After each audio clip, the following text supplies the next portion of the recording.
Hi, I'm Steve Blears, this time on the Media Training Podcast. Do you actually need a press release at all? I know, shocker, podcast episode about press releases, and I'm saying you might not need one. By visual, I don't mean a group of staff standing outside your office holding a huge oversized check that they're going to donate to charity. Okay, let's talk about writing a press release. It may be that you're here because you're new to this, or perhaps your business doesn't have a PR firm or PR department, but you have some great news to share, yes? If so, you're in the right place. So that you can play along, the template that I'm discussing in this episode is free on our website. Just Google Marvelous Media Training. There's also a link in the podcast show notes. Now, before we start writing our press release, let's get into what they are and when you should use them. So, what is a press release? Well, these days it's usually a short Word document posted or emailed to journalists to get media coverage. You'll share your news, maybe about an event, product, or something important that's happening. The goal is to get media attention and news coverage. Now, a press release should be written in a clear and straightforward way.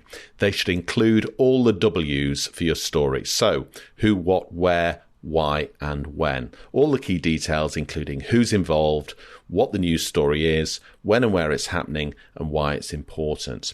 Now, we'll get into the format of how you write all of this in a moment. There's a standard format, and that's there to help journalists quickly understand the story and decide if they actually want to use it. Now, before we proceed, let's just have a quick sense check. So, is your story actually newsworthy? Where should you send it? And is a press release the best way to go about it? Let's start with, is it newsworthy? Now, if you have your doubts about this, head to episode 1 of this podcast called How the News Works, because there's a great checklist in that episode that will help you figure out if you have a story. For example, is your story new or current and relevant to the audience that you want to reach right now? Or is the story geographically or emotionally close to those people you're trying to reach? Is it novel, for example? Does the story offer something unusual or unexpected? There's lots of other things to consider. The full list of what makes a story is in that podcast episode, How the News Works. So go back and take a listen to that. Right. Next, where should you send it and who should you send it to? Now, you should really think about this before you start writing. Does your story have local significance? Yes, then send it to your local media. Is it about a niche business topic? Then send it to your favorite industry or business publications. What online media and bloggers might be interested? Is it particularly visual? TV and print newspapers, they need great pictures. Quick sidebar on pictures. By visual, I don't mean a group of staff standing outside your office holding a huge oversized check that they're going to donate to charity. That's not a visual story. That's just kind of PR, and lots of newspapers refuse to print stuff like that. Now, once you have your list of target publishers and media outlets, send it. All media outlets have a contacts page with a news desk contact email. Now, bear in mind, it's usually the job of the most junior person on the news desk to open the mail and sift through emails. So it's a better idea to track down the journalist who reports on your topics and forward it to them. You can usually figure out their email address format, name.surname @ that sort of thing. They'll sometimes have their email address in their ex-Twitter profile. And this brings me to, do you actually need a press release at all? I know, shocker, podcast episode about press releases, and I'm saying you might not need one at all. Well, here's why. An editor friend of mine left news to head up the PR team of a large industry association in the UK. And the first thing he did was stop sending so many press releases. Instead, they just dropped journalists a quick 2-line email outlining the story, saying, this is what we've got, are you interested?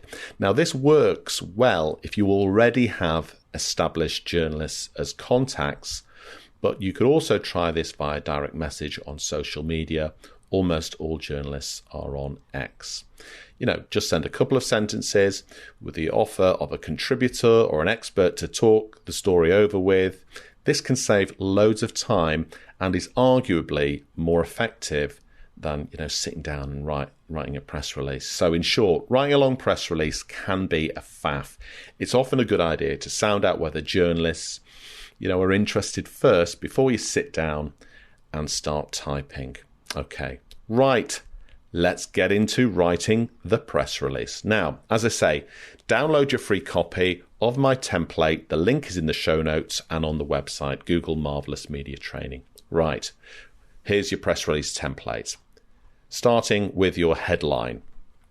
You don't have to start with this first. You could kind of come back to it. But what you want is something clear, concise, and engaging. Yeah, it summarizes your story.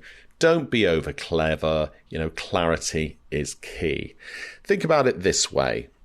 If your house was burning down and you lived next to a pub and you ran into the pub, you wouldn't shout, "Excuse me, could I please have your attention? Something has happened next door. It regards a property that I own." You wouldn't start like that, would you? You'd run in there and go, "Help, my house is on fire." So, get to the point. What's the key part of your story? This is the headline. Don't make it overcomplicated. "Help, my house is on fire," or whatever your news story is. Okay. Now, next on the template, the sub-headline. This is optional. You could expand on your headline if necessary. Bit more clarity, bit more relevance, kind of bit more detail. Next, date and location. Yeah. Include this, the release date and the location of your news event. This helps identify the timeliness and geographical relevance of the story. Now, some people like to add embargoes to their press releases. That might be if it was a large event that you don't want the media to talk about or print something on or air until a certain date and time. You can technically add an embargo, but there has to be a really, really good reason for that embargo. Don't just put embargoes on your press release to make it look like, it's professional or something. Because if the story is good enough and there isn't a good enough reason for it to be embargoed, journalists will just print it anyway. Okay, so if you're going to use embargoes, think carefully about it. Take some time and thought into that. Okay, let's get into the meat and drink of it. The first paragraph, summarize the most important aspects of your story, in a sentence or two. Who, what, where, why, and when. Tell us the whole story in a sentence, in the way that you might find in a newspaper story or an opening line read by a newsreader on the TV. Yeah? You should read like the opening of a news story, capturing the top line of your press release. Yeah. Next, get into more detail. You probably want to have maybe 300-400 words tops, with lots of detail about the news event, maintaining focus on the newsworthiness. Include any surprising elements or aspects that solve problems or add value. Make sure it's concise. Okay. After you've written that, think about quotes. Super useful. Lots of journalists need quotes. They add credibility, insight, and the human touch. It's a good idea to add opinion, yeah, and tell people what you think, what you want them to do. Avoid jargon and technical language. Next, you could include a boilerplate about your organization or company. Basically, this is detail that isn't really part of the news story, but it adds context to it. So, for example, we are a business that has 1,000 employees. We are based in this country and this location. Our main business, area is X, Y, and Z. That sort of detail that adds a bit more broader picture to what your business or organization is about. Consider adding a call to action. What do you want the readers to do next or the journalists to do next? Are you calling on some organization or political party to do something or that sort of thing? Do you want some action? Is there a problem that you are calling on someone to solve? That sort of thing. That's really handy to put in there if you have it. If you don't worry.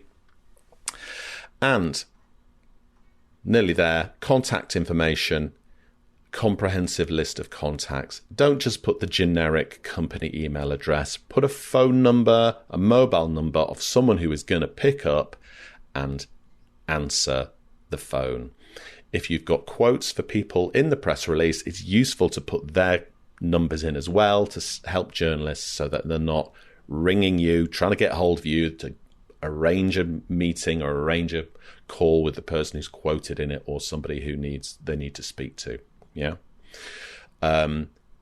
You can add notes to editors. This is optional, supplementary information that might assist the journalists, background details, statistics, reports, links, that kind of thing. So there we have it. That is your press release template. Good luck with it. If no one uses it, don't be disheartened. Sending a press release should help you get on that media outlet's radar.